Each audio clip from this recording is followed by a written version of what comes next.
안녕하세요. 요즘 같은 겨울철에 평소에 안면 홍조가 있던 분들은 더 심하게 나타나는 경우가 많아요.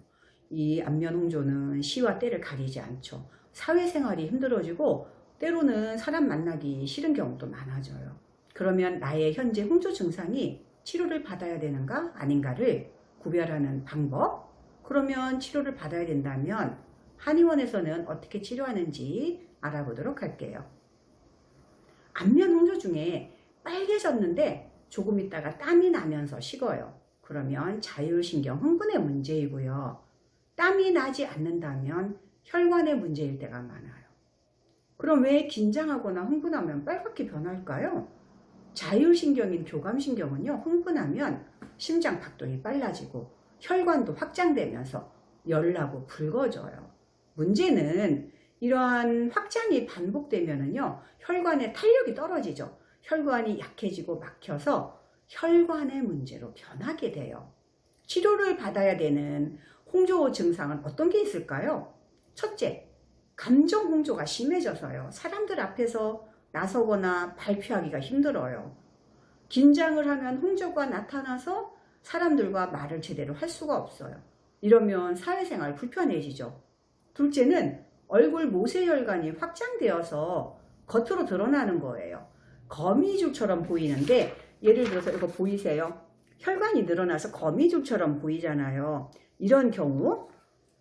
근데 이렇게 늘어난 부위가 오돌도돌해지거나 늘어난 혈관이 모여서 붉은 반점처럼 보이기도 하고, 때로는 이 코에 왜 딸기코락에서 코끝이 막 뭉툭해지고 빨개지는 경우 있잖아요. 이런 주사비 같은 염증이 생기는 경우에는 당연히 치료를 하셔야 되겠죠.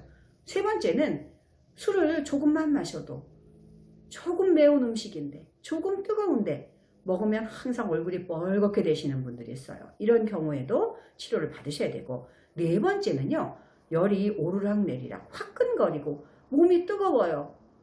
밤에 몸이 뜨겁고 등이 뜨거워서 잠이 안 와요. 이러한 그 갱년기 증상이 있는 경우에도 치료를 하셔야 되는데, 갱년기 증상을 잘 치료하셔야 나중에 나이 들어서 노년에 건강이 좋아지게 돼요.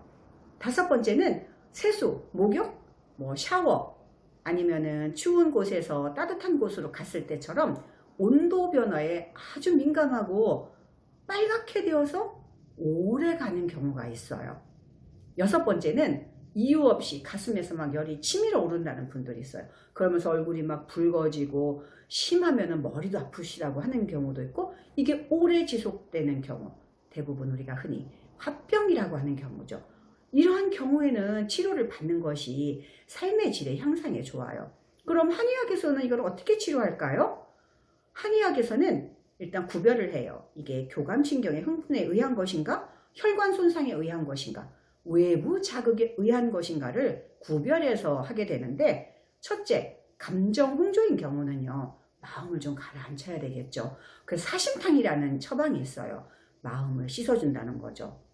이런 사심탕류의 처방과 복령, 감초, 대추, 지모 등의 약재는 영심, 안심, 조화, 영위, 화증, 완급 작용들이 있어서 이러한 약재와 다른 한약재를 배합해서 처방하게 돼요. 둘째는 환경 변화와 감염 등 외부 자극에 약한 경우가 있어요. 환경에 피부가 적응을 잘 해야 되겠죠. 감염의 예방과 확산을 막아줘야 되니까 마황이라든지 갈근이라든지 계지 같은 것을 처방하게 되고요. 셋째는 가장 이제 조금 오래 걸리고 이제 심각한 경우예요. 혈관 손상으로 생긴 안면 홍조는 혈관에 어혈과 노폐물을 제거하면서 손상 치료하고 재생을 도와야 돼요. 그러려면 당귀라든지 천궁, 도인, 우술 같은 그 활혈, 거허 이런 한약과 청열, 해독, 소염 작용이 있는 황련을 위주로 처방해서 치료해요. 아울러 이 모든 경우에 치매 효과가 정말 좋아서 피부와 혈관, 이 건강 상태에 따라서 청열 사암침, 약침, 미세 전기침, 정한침 등으로 치료하고요. 한방팩이나 한방 화장품 등으로 관리해서 홍조를 몸속 원인부터 이 피부 표면까지 말끔하게 치료해 줄 수 있어요. 오늘은 치료를 받아야 하는 안면홍조 증상과 그 치료법에 대해서 알아보았고요. 다음 시간에는 안면홍조 이렇게 예방하고 관리하자에 대해서 말씀드릴까 해요.